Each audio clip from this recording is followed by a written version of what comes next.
안녕하세요. 보담쓰담 채널을 운영하고 있는 보담철학원 박종수입니다.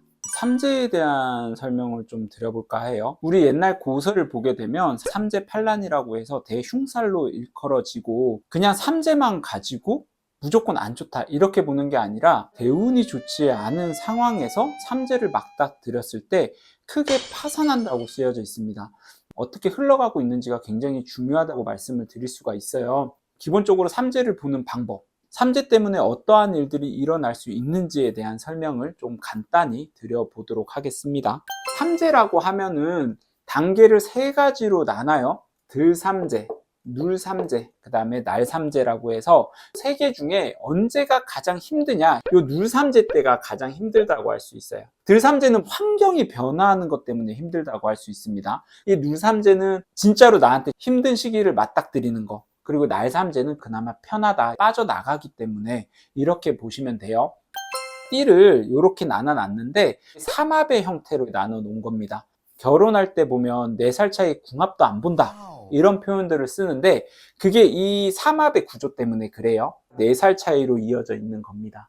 자, 그러면 이거를 가지고 어떻게 삼재를 알 수 있냐 하면, 예를 들어서 내년이 4년이죠. 4. 그러면은 사랑 충하는 글자, 사화는 뭐에 충을 하냐 하면 해수에 충을 하게 되어져 있어요. 그러면 얘는 연도가 시작된 거고, 얘랑 충하는 요 글자를 봐서 요 띠 3개가 삼재에 걸리게 되는 겁니다. 돼지, 토끼, 양이에요. 신년이 되면 그러면 어떤 게 삼재가 시작이 될까? 이제 생각해 보실 수 있는 거예요. 아까 말씀드렸던 신하고 충하는 글자는 인이죠. 이렇게 해서 화국을 만들었던 이 친구들이 무신년이라는 2028년부터는 삼재다.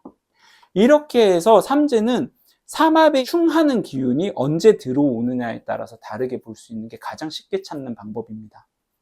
조금 더 깊이 있게 말씀을 드리고 싶은 부분은 뭐냐 하면, 사주팔자에서 띠라는 것은 내가 전체적으로 살아가는 바탕 같은 거예요. 그래서 띠가 흔들리는 삼재를 맞이하게 되면은 땅이 흔들리는 거니까 내가 힘들게 느낄 수 있다고요. 그런데 잘 생각해 보면 내 일지가 삼재가 되면 어떻게 되지? 이것도 생각해 볼 수 있는 거예요. 당연히 변화가 있죠. 만약에 여자의 명이다, 일지에 해수라는 간을 가졌는데 내년에 사화가 오면 관이라는 남편의 삼재에 빠질 수 있다고.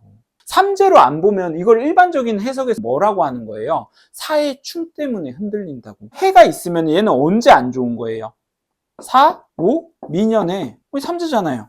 근데 삼재인데 해수를 기준으로 이 사오미는 절대양이다. 한마디로 해수가 숨을 못 쉬잖아요. 결국에는 삼재라는 것은 단어를 달아놨을 뿐이지 그렇게 안 보더라도 4년에 해수가 흔들리는구나, 이거를 볼 수 있다는 겁니다. 알고 보면 다 삼재랑 연관이 있는데 말을 다르게 표현할 뿐이다, 이렇게 보셔도 됩니다. 삼재 하나만 가지고 어떠한 효과가 있어서 엄청 안 좋다 이런 거는 아닌데, 기존에 가지고 있던 환경 자체를 변화시킨다는 면에서는 조금 부정적이라고 할 수 있어요. 근데 이제 거꾸로 이렇게도 생각해 보실 수 있겠죠. 내가 아무것도 하고 있지 않는 환경이야.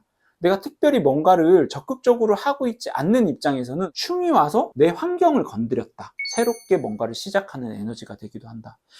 무조건 삼재를 나쁘게 보실 게 아니고 적극적으로 활동할 수 있는 이런 영역으로 보셔도 됩니다. 분명히 변화는 있을 거예요. 뭐 삶은 언제나 그렇듯이 변화가 있는 거니까 너무 부정적으로만 생각하지 마시고, 내 사주에서 삼재가 오더라도 뭐를 긍정적으로 쓸 수 있는지 이런 것들을 고민해 보셨으면 좋겠습니다. 자, 이렇게 해서 삼재에 대한 설명을 마무리를 하고, 언제나 그렇듯이 저와 함께 하시는 모든 분들이 보다 나은 삶을 사시기를 바라고, 이 영상이 도움이 되셨다면 구독과 좋아요, 알림 설정도 부탁드리도록 하겠습니다. 감사합니다.